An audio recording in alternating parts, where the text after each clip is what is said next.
ఎత్తుకోవాలంటే 7,000 8,000 కట్టే పరిస్థితి తీసుకొచ్చి పెద్దలందరూ చెప్పినట్టు పూర్తిగా భవన నిర్మాణ కార్మికులకు కానీ లేదా సొంత ఇంటి కళ నెరవేర్చుకునే ఎవ్వరికీ కూడా అలాగే కాంట్రాక్టర్లకు కూడా కట్టే పరిస్థితి లేకుండా గత ప్రభుత్వ నాయకులు చేశారు.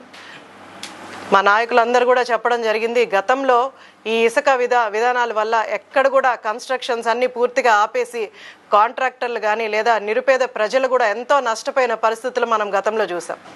ఈరోజు మన ముఖ్యమంత్రి వర్యులు శ్రీ నారా చంద్రబాబు నాయుడు గారు ఉచిత ఇసుకను తీసుకొచ్చి చాలామంది హౌసెస్ ఈరోజు మనం శాంక్షన్ చేస్తున్నాం. అవన్నీ కట్టుకోవడానికి అనుకూలంగా ఉంటుంది కాబట్టి ఈ ఫ్రీ ఇసుకని తీసుకొచ్చి అందరికీ అందించి ఇసుకను అందించి నిర్మాణాలు పూర్తి చేయమని అందరికీ ఆదేశిస్తే ఈరోజు దాన్ని కూడా నెగిటివ్ చేస్తూ మాట్లాడుతూ రౌడీల్లాగా రీచ్ల్లోకి వెళ్ళి ఎక్కడో ఉన్న వెహికల్స్ని అప్పటికప్పుడు తీసుకొచ్చి రీచ్లో పెట్టి ఫోటోలు తీయడం, వీడియోలు తీయడం, అధికారులను బెదిరించడం, అక్కడున్న డ్రైవర్లను కొట్టడం లేదా మెషిన్స్ని పగలగొట్టడం, ఇలాంటి రౌడీ రాజకీయం గతంలో 5 సంవత్సరాలు చూసి విసిగిపోయి ప్రజలు ఈరోజు మిమ్మల్ని 151 సీట్ల నుంచి 11కి తెచ్చారు.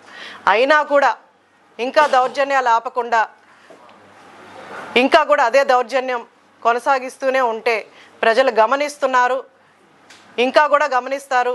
11 సీట్లని సింగిల్ డిజిట్ తెచ్చుకునేంత వరకు కూడా మీరు ఈ దౌర్జన్యాలు ఆపరని ప్రజలందరికీ కూడా తెలుసు. ఈ విషయాన్ని మీరు గుర్తుపెట్టుకొని వ్యవహరిస్తే మంచిది. ఎందుకంటే గవర్నమెంట్ సూలూరుపేట నియోజకవర్గంలో ఒక రీచ్ని ఏర్పాటు చేసి దానికి టెండర్లు పిలిచి టెండర్లు ఎక్కడి నుంచైనా వేసుకోవచ్చని మనకు పారదర్శకంగా ఈ టెండర్లని పిలిచి ఆ టెండర్లు వేసుకొని గవర్నమెంట్కి కొంత ఫండ్ కట్టి ఒక రీచ్ని తయారు చేసి, ఎందుకంటే మనం ఇప్పుడు చూస్తున్నాం గతంలో ఒక్క ఫ్యాక్టరీ రావాలంటే ఒక్క ఇండస్ట్రీ రావాలంటే భయపడేవాళ్ళు. ఎందుకంటే వీళ్ళు బెదిరించి పంపించేసేవాళ్ళు, రాష్ట్రానికి ఏ ఇండస్ట్రీ రాకుండా చేశారు. ఈరోజు ఇండస్ట్రీస్ మన ముఖ్యమంత్రి వర్యులు శ్రీ నారా చంద్రబాబు నాయుడు గారి మీద నమ్మకంతో అలాగే మన ఐటీ శాఖ మంత్రి వర్యులు నారా లోకేష్ గారి మీద నమ్మకంతో ఈరోజు ఇండస్ట్రీస్ ఇక్కడికి వస్తున్నాయి. ఈరోజు ఇల్లు నిర్మాణం జరుగుతుంది, చాలా వరకు సీసీ రోడ్లు అన్నీ కూడా నిర్మాణాలు జరుగుతున్నాయి. ఇవంతా ఇసుక విధానం ప్రాపర్గా మెయింటైన్ చేయడం వల్ల ఇవన్నీ కూడా జరుగుతున్నాయి.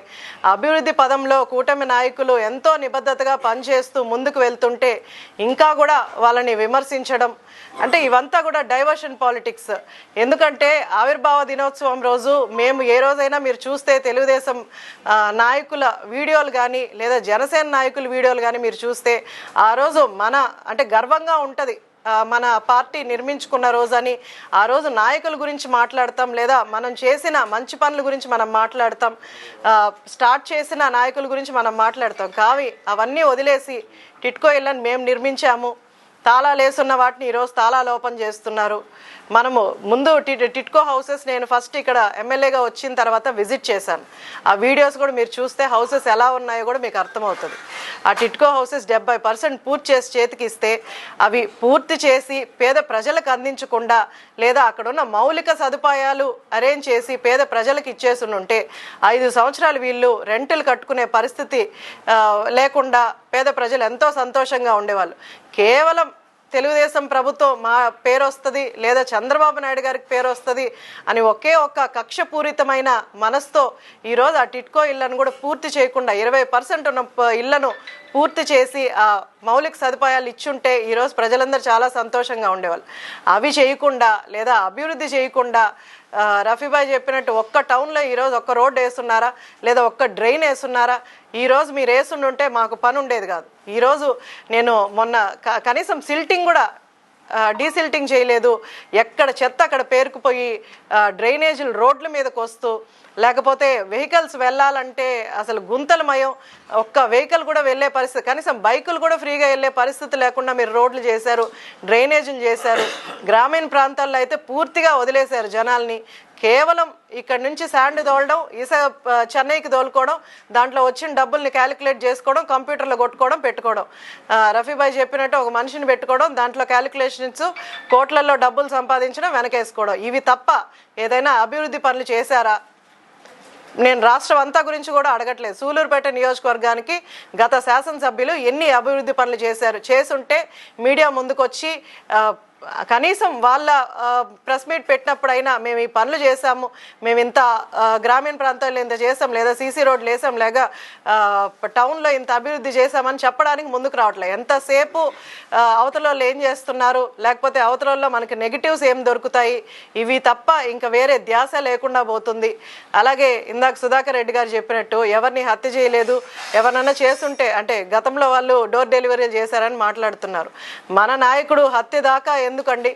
కేవలం ఒక వాళ్ళ భారతిరెడ్డి గారిని ఏదో ఒక మాట అన్నారని సోషల్ మీడియాలో సస్పెండ్ చేసి అరెస్ట్ చేసిన పరిస్థితులు, లేదా చిన్న తప్పు చేస్తే దానికి కూడా సస్పెన్షన్ ఇచ్చి తర్వాత 3 మెన్ కమిటీనో ఇలాంటి వేసి వాటి గురించి ఇన్వెస్టిగేషన్ చేయించి దాని గురించి జాగ్రత్తలు తీసుకుంటారు. కానీ మీ ప్రభుత్వ నాయకులు హత్యలు చేస్తే ఎమ్మెల్సీ పదవులు ఇస్తారు, హత్యలు చేస్తే చైర్మన్లుగా ఇస్తారు, లేదా ఎమ్మెల్యే సీట్లు ఇస్తారు. అసెంబ్లీలో మనం నిద్రపోయేది పక్కన పెట్టండి, అవతల మీద అసత్య ప్రచారాలు లేకపోతే ఎవరో ఒకరిని పర్సనల్ గ్రడ్జెస్తో పర్సనల్గా మాట్లాడడం తప్ప రాష్ట్ర అభివృద్ధి కోసం ఎంతవరకు మనం చేయగలం? ఎందుకంటే మనం నియోజకవర్గంలో సమస్యలని చూస్తూ ఉంటాం. అది మనం చెప్పే వేదిక అసెంబ్లీ. ఒక మంచి వేదిక దగ్గర మనం అసెంబ్లీలో మనం ఏదైనా సమస్యల గురించి మాట్లాడితే వాటి గురించి యాక్షన్ తీసుకొని వాటి సమస్యలు పరిష్కారం అయ్యే ఆలోచన ఏ ఒక్క నాయకుడికి కానీ లేదు. ఈరోజు అలాంటి వ్యాఖ్యలు చేశారు కాబట్టి ఈరోజు 151 సీట్ల నుంచి 11కు వచ్చారు. ఇంకైనా మీరు బుద్ధి తెచ్చుకొని, ఎందుకంటే సంక్షేమ పథకాలు మొన్న మాట్లాడతారు ఒక్కరికైనా పెన్షన్ పెంచారా అని. 3000 మీరు ఎట్లా పెంచారు? 250 పెంచుకుంటూ మీరు వచ్చారు. ఈరోజు దాన్ని 1000 రూపాయలు పెంచి 4000 రూపాయలు పెన్షన్ ఇస్తున్నారు. అలాగే వికలాంగులకు గతంలో 3000 ఇస్తుంటే ఈరోజు 6000 ఇస్తున్నారు. తల్లికి వందనం మీరు ఒక్క బిడ్డకి ఇస్తుంటే ఈరోజు అందరి బిడ్డలకి ఇచ్చి, ముఖ్యంగా ఆడపిల్లలు చదువులు మానేస్తున్నారు, చదువుకోవాలి, స్కూళ్ళకి వెళ్ళాలి, ఒక ఈ ఎడ్యుకేషన్ని ఒక టైం లైన్లోకి తీసుకురావాలి, అందరూ చదువుకోవాలి, చదువుకుంటేనే రేపు భవిష్యత్తు ఉంటుందని మంచిగా ఆలోచించి ఇలాంటి పథకాలని ఎక్స్టెండ్ చేస్తూ, ఎందుకంటే మీ ప్రభుత్వం వస్తే గతంలో ఏమన్నా సంక్షేమ పథకాలు ఇచ్చినా అర్ధాంతరంగా ఆపేసేవాళ్ళు. ఇప్పుడు మన కూటమి ప్రభుత్వం, మన నాయకులు అలాంటివి ఆపకుండా దాన్ని ఎక్స్టెండ్ చేసి దాన్ని ఎలాగైతే మనం ఎక్కువ చేయగలము అని ఆలోచించి అలాంటివి చేసుకుంటూ ఒక నిబద్ధతగా పనిచేస్తూ ఇటు సంక్షేమ పథకాలు కానీ లేదా ఇటు అభివృద్ధిని కానీ సమపాలనలో ముందుకు తీసుకెళ్తుంటే అవన్నీ ఓర్వలేక ఈరోజు ఇలాంటి ప్రచారాలు చేసుకుంటూ ముందుకెళ్తున్నారంటే మిమ్మల్ని మీరు ముందు క్వశ్చన్ చేసుకోండి. అలాగే ఒక లడ్డులో కల్తీ జరిగిందండి, దాంట్లో నెయ్యి లేదు. హిందువులుగా మనం స్పందించాల్సిన అవసరం ఉంది. మన నియోజకవర్గ శాసనసభ్యుడే దాంట్లో బోర్డు మెంబర్గా ఉన్నాడు, దానికి స్పందించండి అని చెప్తే దాంట్లో నాన్ వెజ్ లేదంటారు. అసలు నాన్ వెజ్కి యానిమల్ ఫ్యాట్కి తేడా తెలియకుండా ప్రెస్ మీట్లకు వచ్చి నాన్ వెజ్ లేదు, వెజ్ లేదు అంటూ ప్రశంసలు చేస్తూ ఎంతవరకు మీరు నాయకులు ఏం చేస్తున్నారో మీరు ప్రశ్నించుకోవాలి. అలాగే ఒక హిందూయిజం ఉన్న వాళ్ళు నెయ్యి లేకుండా అంత పవిత్రమైన లడ్డుని కల్తీ చేశారని చెప్తుంటే దాని గురించి స్పందించకుండా డైవర్షన్ పాలిటిక్స్, అంబటిని ఏదో అన్నారని ఇంకోటని ప్రచారాలు చేయడం, ప్రెస్ మీట్లు పెట్టడం, నాయకుల్ని ఎవరైనా అంటే ఊరుకునే పరిస్థితులు ఎక్కడా లేవు. అందుకే ఆ రోజు గల్లా మాధవి గారు రెస్పాండ్ అవ్వాల్సి వచ్చింది. మళ్ళీ ఆవిడ మీద A1 కేసు పెట్టారు. అదే కాకుండా ఈరోజు మన సూలూరుపేట నియోజకవర్గానికి 17న టిట్కో ఇల్లు ఓపెన్ చేయడానికి చంద్రబాబు నాయుడు గారు వస్తారని మన ప్రచారాలు మొదలయ్యాయి. అది వాళ్ళ కడుపు అంట. ఈరోజు ఆ డైవర్షన్ పాలిటిక్స్ చేయడానికి టిట్కో ఇల్లు మేమే కట్టామని చెప్పారు. అది ఎవరు పట్టించుకోవట్లేదు, దాని గురించి ఎవరు స్పందించట్లేదు, ప్రజలు కూడా ఏమీ